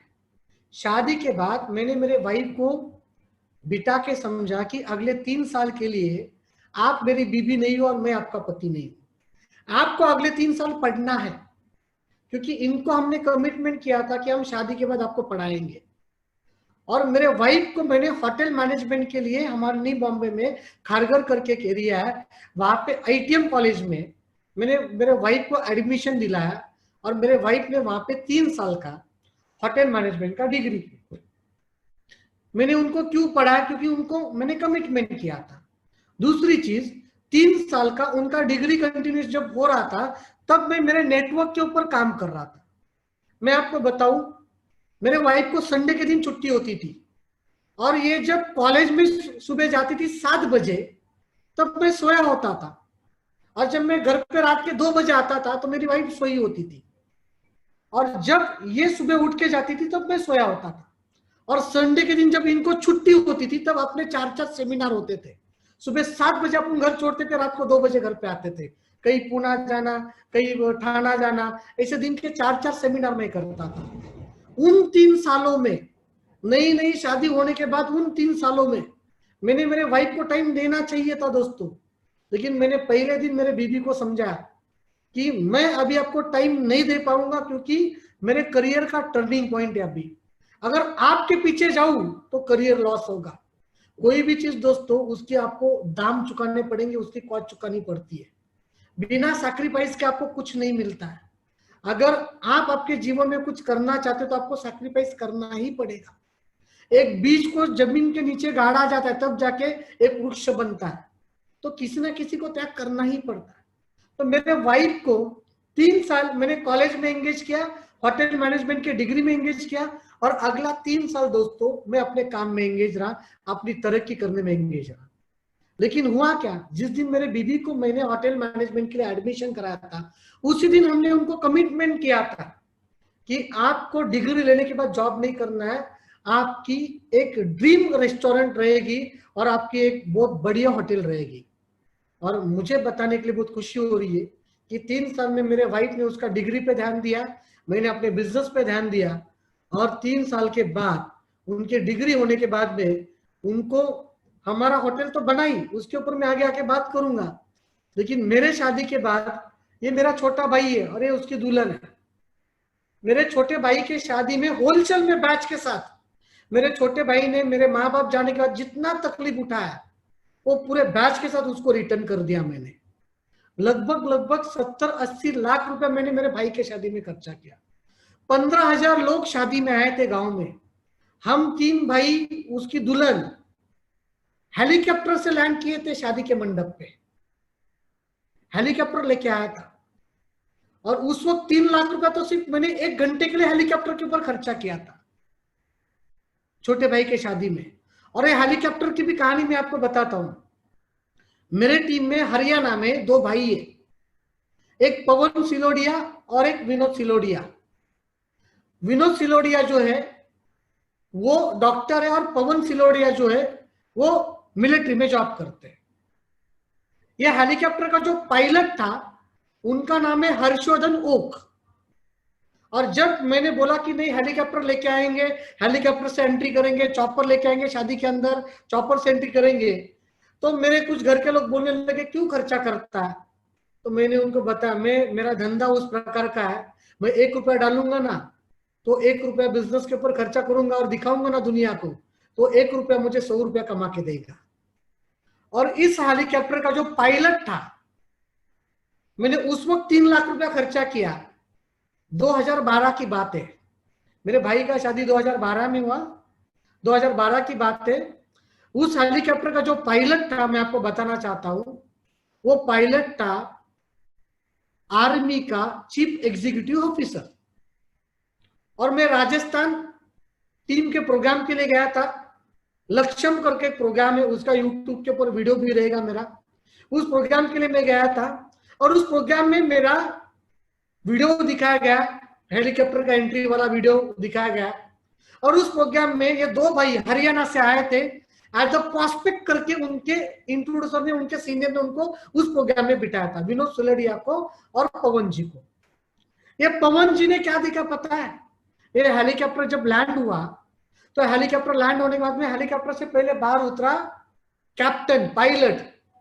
और जैसे उसने उस पायलट को देखा तो पायलट को तो उनके मिलिट्री कैंप का चीफ एग्जीक्यूटिव ऑफिसर, जिस कैंप में वो पवन सिलोडिया जॉब करता है मिलिट्री में, और उसने सोचा कि यार मेरा चीफ एग्जीक्यूटिव ऑफिसर जो है वो इस व्यक्ति के हेलीकॉप्टर का पायलट बन के आया, तो ये धंधा कितना बड़ा हो सकता है। अभी ये हेलीकॉप्टर उड़ा किधर, मैंने पुणे के अंदर मेरे गांव में, उसका परिणाम कहां पे हुआ, हरियाणा का आदमी जयपुर में एक प्रोग्राम देखने के लिए, और वो वीडियो के अंदर परिणाम हुआ, वो वीडियो के अंदर उसने हर्षवर्धन ओक जी को देखा, और उनको देखने के बाद में उन्होंने डिसाइड किया बिजनेस शुरू करना है। आज वही हरियाणा से, उस आदमी की लॉगिन होने के बाद वही हरियाणा से हर हफ्ते मुझे 12 से 15 लाख बीवी का धंधा आ रहा है। 12 तक के सब कैलकुलेट करो कितना हो गया। हर वीक 1 लाख रुपया कमा के देता है वो आदमी मुझे। तो मुझे बताओ उस वक्त 3 लाख रुपया खर्चा किया, आज हर महीने 3 लाख रुपया कमाई करके दे रहा है कि नहीं दे रहा है। हमारे बिजनेस में दोस्तों आप जो कमा के इन्वेस्टमेंट करते हो ना, ये इन्वेस्टमेंट नहीं है, ये आपके लिए कमाई करके देने वाला साधन है।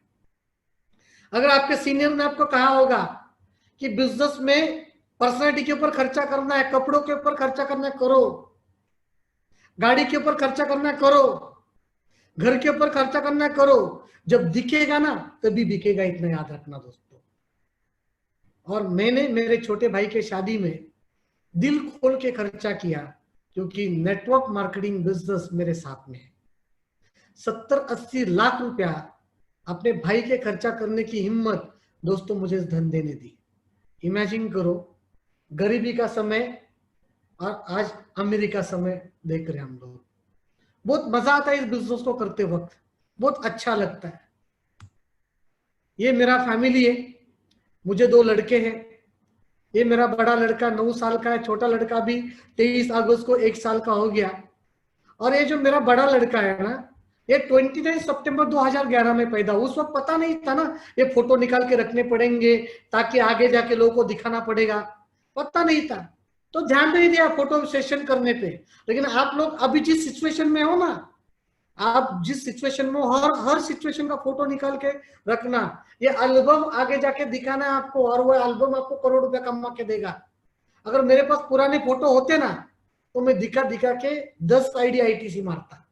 आपके पास में मौका है, आपके पास में चांस है, मौका है। ये फोटो संभाल के रखना अभी के सिचुएशन के। आगे जाके जब आप कामयाब बनोगे ना तो लोग यही फोटो देख के जुड़ने वाले आपके पास में, और यही फोटो देख के टीम मोटिवेट होके धंधा ला के देने वाली है, इतना रखना। तो ये मेरा बड़ा लड़का है, 29 सितंबर 2011 में पैदा हुआ। 4 दिन के बाद जब मेरे बेटे को घर पे लाया गया, माँ के पेट से बाहर निकलने के बाद मेरा बड़ा लड़का पहली बार लाइफ में जिस गाड़ी में बैठा होगा, उस वक्त उसके बाप के पास 5 सीरीज BMW था। और मेरे बेटे की शुरुआत जीवन के पहले गाड़ी में जिस बैठा होगा, माँ के पेट से बाहर आने के बाद मेरा बेटा 5 सीरीज BMW गाड़ी में बैठा है दोस्तों। इसकी शुरुआत 5 सीरीज BMW से हुई। ये छोटा लड़का है मेरा, ये मेरे पास एक्सेप्ट गाड़ी थी जगवार की, 5 साल चलाई।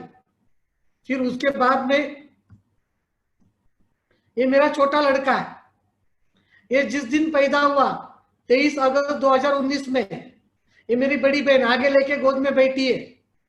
इमेजिन करो, बेटे का पहला दिन 1,40,00,000 के जगवार से शुरू हो रहा है। पहले दिन की शुरुआत चौथे दिन का था, जब गाड़ी में बैठा घर पे आते वक्त, तो 1,40,00,000 के जगवार गाड़ी में बैठा। इमेजिन करो अगर इनका बाप इस बिजनेस को बीच में से क्विट करता, या लोग नहीं जुड़ रहे करके ये बिजनेस को क्विट करता, या जुड़े हुए लोग रिस्पॉन्स नहीं करे करके बिजनेस को क्विट करता, तो क्या ये लड़का जगवार से शुरुआत करता? क्या मेरे बेटे के लाइफ में जगवार से शुरुआत होती? नहीं दोस्तों। हमें टिके रहना है, हमें टिके रहना है। कौन आ रहा है इसके ऊपर ध्यान मत दो, क्यों करना है, किस लिए करना है और कहां पे जाना है, इसके ऊपर ध्यान देना। आपकी नजर इसके ऊपर होनी चाहिए, कौन जुड़ रहा है उसके ऊपर नजर नहीं होनी चाहिए।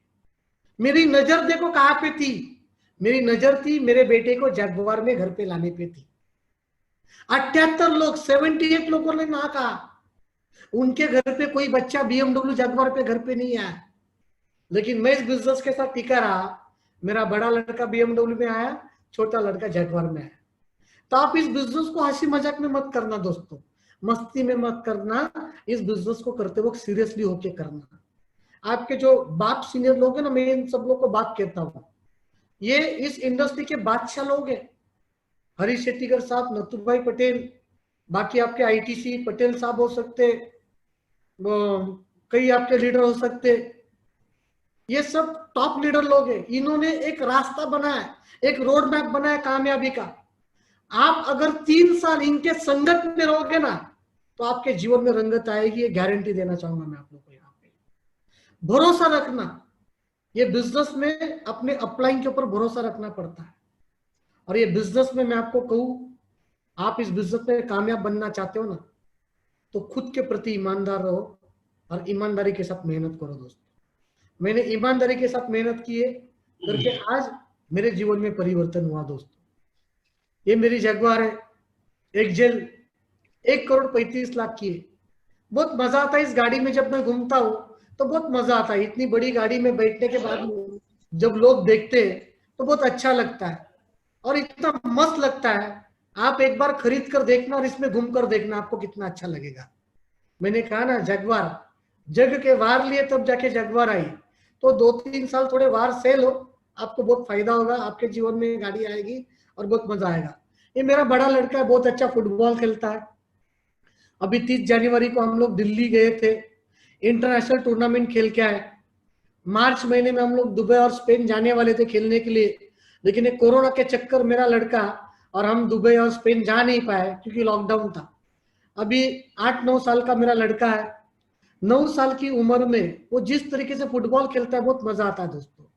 लेकिन आपको पता है, मेरे बच्चे के अंदर फुटबॉल खेलने का टैलेंट है, लेकिन उस टैलेंट को बाहर निकलने के लिए उसका बाप महीने का 50,000 उसके फुटबॉल के ऊपर खर्चा करता है। 3-3 कोच मेरे लड़के को सिखाते हैं फुटबॉल कैसे खेलना है। उसके पैर का एक एक जूता, नाइकी एडिडास का जूता पहनता है, वो नाइकी एडिडास के जर्सी पहनता है, 5-5 हजार का एक एक जूता है फुटबॉल खेलने के लिए। इमेजिन करो, मैं अगर इस बिजनेस में नहीं होता और मेरे घर पे टैलेंटेड बच्चा होता, तो क्या उसके टैलेंट को न्याय मिलता? नहीं मिलता। हमारे हर एक व्यक्ति के घर पे बच्चे होते हैं, लड़के होते हैं, और उनके अंदर इनबिल्ट टैलेंट होता है, लेकिन उनके टैलेंट को बाहर निकालने के लिए बाप की जेब गर्म होना बहुत जरूरी है। और मेरे बेटे को मैं हर वो फैसिलिटी देता हूं जिससे उसका फुटबॉल का गेम अच्छा हो, जिससे उसे फुटबॉल के करियर में उसका फ्यूचर हो। और 3-3 कोच रहते हैं उसको सिखाने के लिए। और मेरा बेटा जब फुटबॉल खेलने जाता है ना, तब मुझे क्या बोलता है पता है? कि डैडा आज मैं ना जगवार लेके जाता हूँ। तो एक ड्राइवर, एक संभालने वाला आदमी और जगवार में बैठकर हमारे साथ फुटबॉल खेलने जाते हैं।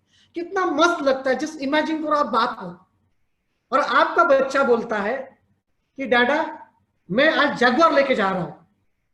तो वो जो लोग ना बोले ना उनके ऊपर वो तरस आता है। जिन लोगों ने हमें ना कहा उनके ऊपर वो तरस आता है। और तब हम ये सोचते हैं कि यार नहीं यार, हमने इस बिजनेस में टिके रहने का जो डिसीजन लिया, जिसके कारण ये खुशी आज हमारे जीवन में आई। मेरा बच्चा जब सनरूफ ओपन करके पाम बीच रोड पे हमारे बॉम्बे में जब गाड़ी में घूमता है, तब दिल खुश हो जाता है, मजा आता है। अरे जो पेन उठाया ना, मस्त बैच के साथ वसूल हो गया, बैच के साथ वसूल हो गया। तो मैं क्यों बता रहा हूं आपको ये सब चीज? आपके घर पे भी बच्चे हैं, आपके परिवार के आपके अपने लोग हैं। आपका एक निर्णय लेने से, आपका इस बिजनेस में टिके रहने से, आपको इस बिजनेस का नॉलेज अपडेट करने से, अगर 3 4 5 सालों में आपके परिवार के जीवन में अगर ट्रांसफॉर्मेशन होने वाली हो दोस्तों, तो वो अधिकार आप लोग का भी है। और मैं आपको यहाँ पे बताना चाहता हूं, ये मेरे पास एक्सेप्ट कार थी जगुआर की, ये एक्सेप्ट गाड़ी के मेरे डिलीवरी के फोटो है। तब मेरा बड़ा लड़का छोटा था, मैंने एक्जे लिया 3 साल पहले।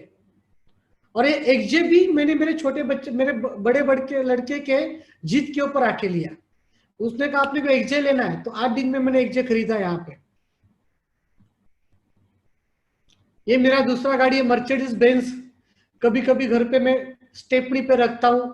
मेरी वाइफ कभी कभी सब्जी खरीदने जब जाती है तो मर्सिडीज लेके जाती है। जस्ट इमेजिन करो, जिस लड़के की माँ घर पे सब्जी बेचती थी, उसकी बीवी सब्जी खरीदने के लिए मर्सिडीज बेंज से जाती है। ये इस बिजनेस की ट्रांसफॉर्मेशन है, ये इस बिजनेस की ताकत है दोस्तों। तो बहुत मजा आता है इस बिजनेस को करते हो कि मेरा छोटा सा एक घर न्यू बॉम्बे खारघर के अंदर है। फिर मैंने जैसे बताया कि मैंने मेरे वाइफ के लिए एक रेस्टोरेंट बना के दिया। बहुत छोटा रेस्टोरेंट है, 3.5 करोड़ रुपया लगा इसके अंदर। मैंने इसका एक वीडियो आपको मैं छोटा सा दिखाना चाहता हूँ यहाँ पे।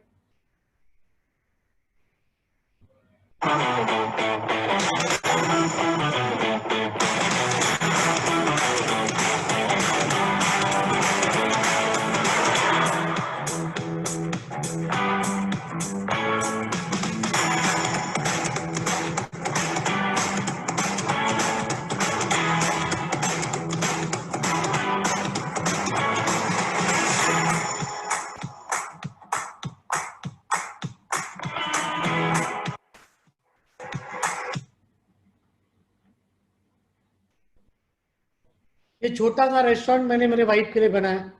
लगभग 4000 स्क्वायर फुट कारपेट में 140 लोग का सीटिंग है हमारे रेस्टोरेंट में। और 55 लोग का स्टाफ मेरे वाइफ के पास काम करता है। मेरे रेस्टोरेंट में जो एग्जीक्यूटिव शेफ है उसकी सैलरी है 65,000। हेड शेफ की सैलरी 65,000 है। नियर अबाउट मेरी वाइफ महीने का 8 से 8.5 लाख रुपया सिर्फ सैलरी बांटती है। अभी वापिस मैं आपको पास में लेके जाऊंगा। मेरी बीबी शादी से पहले सैटरडे संडे छुट्टियों के दिन दूसरे के खेत में काम पे जाती थी। लेकिन ये बिजनेस की ताकत देखो, जो लड़की दूसरे के खेत में काम पे जाती थी, ये नेटवर्क मार्केटिंग बिजनेस की ताकत देखना, माई लाइफस्टाइल बिजनेस की ताकत देखना, लिस्ट बनाने की ताकत देखना, लोगों को इनवाइट करने की ताकत देखना, लोगों को प्लान दिखाने की ताकत देखना, लोगों को फॉलोअप करने की ताकत देखना, लोगों की क्लोजिंग लेने की ताकत देखना दोस्तों, कि आज मेरी वाइफ 55 लोगों को जॉब दे रही है। आज मेरी बीवी 8 8.5 लाख रुपया महीने का सैलरी बांट रही है। ये कोई साधारण बिजनेस नहीं है दोस्तों। इस बिजनेस को मस्ती में मत करना, हंसी मजाक में मत करना। आपके सीरियसली करने से आगे जाके कई सारे लोगों के जीवन में परिवर्तन होने वाला है।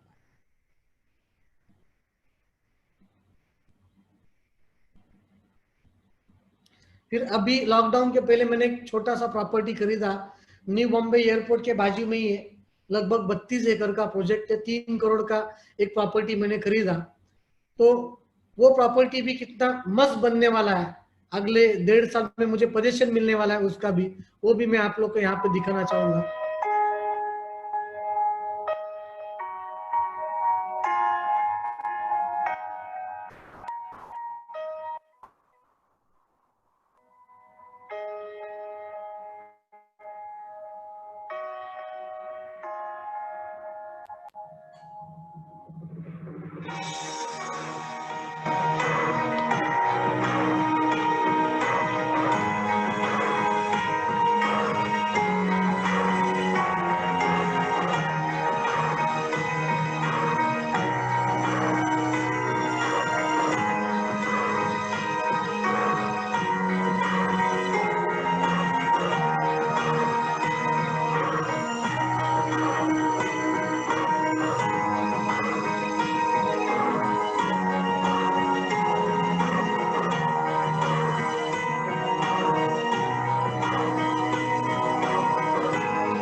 ये 5 BHK फ्लैट मैंने बुक किया है, जो ऐसा बनेगा अगले 1 साल में, 1.5 साल में उसका पोजीशन है। ये अब भी जस्ट रिसेंटली 4 महीने पहले मैंने खरीदा है। और मेरी इनकम मैं आपको यहाँ पे दिखाना चाहता हूँ। पिछले साल की 18-19 की 1,77,56,000 की है। शंकेश वायल के नाम पे जो आईडी, उसकी इनकम मैं बता रहा हूँ। मैं टोटल 9 आईडी के ऊपर काम कर रहा हूँ।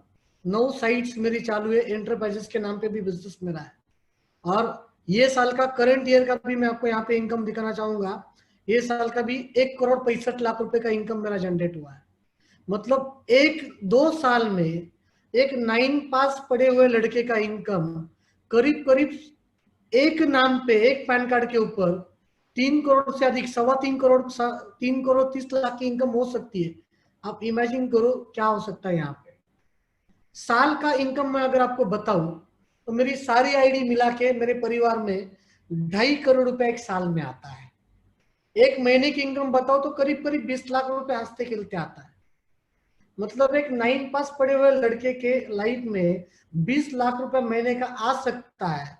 तो आप सभी लोग मेरे से तो बढ़िया प्रोफाइल वाले लोग हो सकते, बढ़िया क्वालिफिकेशन वाले लोग हो सकते, आपके लाइफ में भी आ सकता है दोस्तों। फिर यहाँ पे मैंने मई महीने का मेरा लॉकडाउन मंथ का इनकम मैं आपको यहाँ पे दिखाना चाहता हूँ। पहले 3 वीक में मेरी इनकम जो आई वो यहाँ पे मैंने दिखाई है, 3 वीक की इनकम। फिर बाद के चौथे वीक की इनकम दिखाई और 5वें वीक की इनकम दिखाई। टोटल एक महीने में, मई महीने में मेरे घर पे करीब करीब 21 लाख रुपए का इनकम आया है। 21,89,000 का एक महीने का इनकम आया। आप इमेजिन करना, मई महीना था, पूरा लॉकडाउन था, और मई महीने में जूम मीटिंग, डिजिटल प्लेटफॉर्म की वजह से घर के अंदर ही बैठा था, कहीं पे फील्ड के ऊपर नहीं था। जैगुआर भी नहीं निकली, मर्सिडीज भी नहीं निकला, लेकिन 22 लाख रुपया घर में बैठ के आया। और वहीं पे सामने जब मेरा रेस्टोरेंट की बात करता हूं, पिछले 5 महीनों से 3.5 करोड़ रुपया लगाया उसके ऊपर, 1 रुपए की इनकम नहीं, लेकिन इलेक्ट्रिसिटी बिल 5 महीने का लगभग 3.25 लाख रुपया आके पड़ा है। तो धंधा इजी कौन सा, 3.5 करोड़ वाला या फिर 3 आईडी लेके शुरू किया हुआ बिजनेस? दोस्तों, जिस बिजनेस में 3.5 करोड़ लगाया वो धंधा 5 महीने में 1 रुपए का इनकम नहीं दिया। लेकिन जिस बिजनेस को आज से 15 साल पहले 3 आईडी लेके शुरू किया, प्रोडक्ट की खरीदारी करके शुरू किया, सिर्फ समय लगाया, वो धंधा अगर लॉकडाउन जैसे सिचुएशन में भी महीने का 20 लाख रुपया लाके दे सकता है, तो आदमी में ताकत नहीं है, ताकत उस फॉर्मूले के अंदर है। फिर मेरी 3 आईडी जो आईटीसी जो बताई यस साहब ने, यहाँ पे मेरी तीन आईडी की मैं आपको यहाँ पे मैचिंग दिखाना चाहता हूँ। मेरा महालक्ष्मी एंटरप्राइजेस के नाम पे आईडी होगा, आप रैंक अचीव में जाके देखना, आईटीसी करके रहेगा। उसका लगभग 20 करोड़ का मैचिंग हुआ है। सेकंड मेरा दूसरा आईडी जो है उसका 44 करोड़ का मैचिंग हुआ है। और तीसरा जो आईडी जो है उसका 52 करोड़ का मैचिंग हुआ है। मेरे मेन आईडी के नीचे लगभग 1 करोड़ 80 लाख रुपए का टोटल, 1 करोड़ 180 करोड़ का धंधा आज तक हुआ है दोस्तों। 180 करोड़ का बीवी का बिजनेस मेरे टोटल एंटायर 7 साल के माइल एशल के करियर में मेरे टीम में हुआ है। 180 करोड़ का धंधा आ सकता है मेरे नीचे। मतलब आप इमेजिन करना कि आप एक आदमी को नहीं जोड़ रहे हो, आप एक आदमी के पीछे बहुत बड़ी इंडस्ट्री को जोड़ने का काम कर रहे हो। ये जो बिजनेस है ना दोस्तों, आपने कभी बचपन में एक सीरियल आती थी, कभी देखी आपने सीरियल अलिफ लैला? उधर अलादीन करके एक व्यक्ति होता है कैरेक्टर, और वो अलादीन को एक चिराग मिलता है, चिराग। वो चिराग जब घिसता है ना तो चिराग से जीन बाहर आता है। और जब जीन बाहर आता है चिराग से, तो जीन अलादीन को क्या पूछता है, क्या हुक्म है मेरे आका? और जब वो जीन आका जब उसको हुक्म करता है, वो चिराग का मालिक, कि मुझे आप ताजमहल लेके आओ, मुझे ये चीज लेके आओ, तो जीन का काम क्या होता है, जो उसके आका ने हुक्म किया वो सामने रखना। दोस्तों, हमारा जो डाउनलाइन है ना, वो जादू का चिराग है। उसे 2 साल 3 साल 4 साल घिसो, 2 साल 3 साल 4 साल घिसने के बाद उसमें से एक लीडर बाहर निकलेगा। और जब वो लीडर बाहर निकलेगा ना, तो लीडर आपको आके पूछेगा सर आपको सीलिंग मारना है, बोलो कौन से वीक में मारना है। आज मेरे जो अपलाइन है उनके प्रोस्पेक्ट लिस्ट में मैं नहीं था। मैं हमेशा कहता हूं, हरीश शेट्टीकर साहब हमेशा कहते हैं कि अपना लिस्ट जो है वो एक्सपेरिमेंट करने के लिए होता है। हमारे नीचे वो लोग आके काम करने वाले जो हमारे लिस्ट में कभी होते ही नहीं है। और आज मैं मेरे अपलाइन के एक साइड में हूं और मेरे अपलाइन के दूसरे साइड में किशोर आयरे साहब जो नासिक के ट्रिपल आईडी आईटी से भी जीटीसी बन गए। इमेजिन करो, वो अलादीन का चिराग जो है ना, वो घिसने का काम हुआ हमारे ऊपर और वो चिराग से जिन बाहर निकला है। इमेजिन करो दोस्तों कि हम हमारे अपलाइन के प्रोस्पेक्ट लिस्ट में से नहीं थे, लेकिन नीचे लेवल तक अच्छे लोग जब आते हैं ना, तो ऊपर वाले व्यक्ति का कब करियर बनता है पता ही नहीं चलता। वो आपने करण अर्जुन पिक्चर देखा ना, मेरे करण अर्जुन आएंगे, ये बिजनेस में भी टिके रहे ना, आपके करण अर्जुन आएंगे। आज एक वीक का मेरा बिजनेस, एवरेज बिजनेस जो आता है, एवरेज बीवी आता है, वो 1,40,00,000 1.5 करोड़ बीवी का एक वीक का बिजनेस आता है। हमारे क्रॉस लाइन किशोर आयरे साहब, उनका भी बिजनेस 1.5 करोड़ 1.25 करोड़ का आता है। अगर आपके नीचे ये चिराग को घिसने से, अगर आपके नीचे इस चिराग को घिसने से दोस्तों एक किशोर आयरे और एक शंकेश वायल आएगा, तो 2,10,000 बाई डिफॉल्ट आपके लाइफ में आएगा। हमें करना क्या है, हमें हमारे डाउनलाइन को घिसने का काम करना है। और जिस प्रकार से हमने इस बिजनेस में पिछले 15 सालों में क्या किया, तो पेशेंस रखा, बाकी कुछ नहीं किया, और पेशेंस रख के काम किया। परिणाम क्या हुआ दोस्तों, पेशेंस रखने से आज हमारा कारवा आगे बढ़ता गया। ज्यादा कुछ नहीं किया दोस्तों मैंने मेरे लाइफ में, सिर्फ प्रोस्पेक्टिंग करने का काम किया। लोगों को मैं आज भी शो द प्लान दिखाता हूं। इन 5 महीनों के पीरियड में मैंने भी मेरे डायरेक्ट प्रोस्पेक्ट को बिजनेस में जोड़ा है, और पिछले 3 महीनों में मैंने अपने नए डायरेक्ट को जोड़ते हुए लगभग 22 लाख बीवी का धंधा किया है। और मेरे 22 लाख बीवी का जो बिजनेस मैंने लाया है डायरेक्ट ज्वाइनिंग करके, वो सभी लोगों का मुझे जो बिजनेस मिल रहा है, इनकम जो मिल रहा है, वो ट्रिपल शॉट और 4 टाइम वीक लेता हूं। एक ज्वाइनिंग लेता हूं तो 36% मिलता है, एक ज्वाइनिंग लेता हूं तो 48% मिलता है। आपके पास लोग जितना लेट जुड़ेंगे, उतना गुना ज्यादा आपको कमा के देंगे। और मैं हमेशा कहता हूं दोस्तों, इस बिजनेस के अंदर, ये बिजनेस के अंदर जो व्यक्ति पेशेंस की रिस्पेक्ट करता है, सक्सेस नाम का वर्ड उस आदमी की इज्जत करता है। हमने पेशेंस की रिस्पेक्ट की करके सक्सेस नाम का वर्ड आज हमारी इज्जत कर रहा है। आप देखिएगा, मैं कोई प्रोफेशनल स्पीकर नहीं हूं, आप देखिएगा मुझे कोई टेक्निकल नॉलेज नहीं है, लेकिन हर हफ्ते 5.5-6 लाख 5.5-6 लाख रुपए का इनकम घर पे आता है। आज मंगलवार है, कल बुधवार है, कल भी 5.5 पेटी आएगी। हर बुधवार को 5-5.5 पेटी आती है। एक 9 पास पढ़ा हुआ लड़का हफ्ते के 5.5 लाख रुपया कमा रहा है, तो क्या आप नहीं कमा सकते हो? आप भी कमा सकते हो, लेकिन आपको इस बिजनेस के अंदर पेशेंस रखना पड़ेगा। आपको पेशेंस नाम के वर्ड की पूजा करनी पड़ेगी, आपको इस पेशेंस नाम के वर्ड की रिस्पेक्ट करनी पड़ेगी। और जिस दिन आप इस शब्द की इज्जत करोगे, उस दिन दोस्तों सक्सेस नाम का वर्ड आपकी इज्जत करेगा। और पिछले 15 सालों में मैंने मेरे जीवन में सिर्फ पेशेंस रखा है और मेहनत की है। परिणाम क्या हुआ, जो फल मैंने नहीं मांगा था वो भी मुझे मिलना शुरू हो गया दोस्तों। तो आप जैसे अच्छे लोग मेरे जीवन में आए, जिससे मेरे जीवन में ट्रांसफॉर्मेशन आई। आज मुझे यहाँ पे आप लोगों के बीच में आके बात करने का मौका नंदुभाई पटेल साहब ने दिया, हरीश शेट्टीकर साहब ने दिया, जिनका हमेशा मेरे ऊपर बहुत बड़ा आशीर्वाद रहा है। और ऐसे बड़े लोगों के संगत में रह के आज मेरे जीवन में भी रंगत आई। तो दोस्तों, ज्यादा कुछ ना कहते हुए, ऊपर वाले भगवान ने मुझे इस बिजनेस में जुड़ने के बाद उन 5 स्टेप को करने की अच्छी बुद्धि दी, जिनको करने से मेरे घर पे हर हफ्ते पैसे आते। वही 5 स्टेप आप इस बिजनेस में, आपके जब तक सपने पूरे नहीं होते, जब तक आप इस बिजनेस में कामयाब नहीं बनते हो तब तक लिस्ट बनाने का काम कभी बंद मत करना। हमेशा अपनी लिस्ट को अपडेट करना, लोगों को इनवाइट करने का काम कभी बंद मत करना। हमेशा लोगों को बिजनेस में इनवाइट कीजिएगा और कभी भी इस बिजनेस में प्लान शो करने का काम कभी बंद मत करना।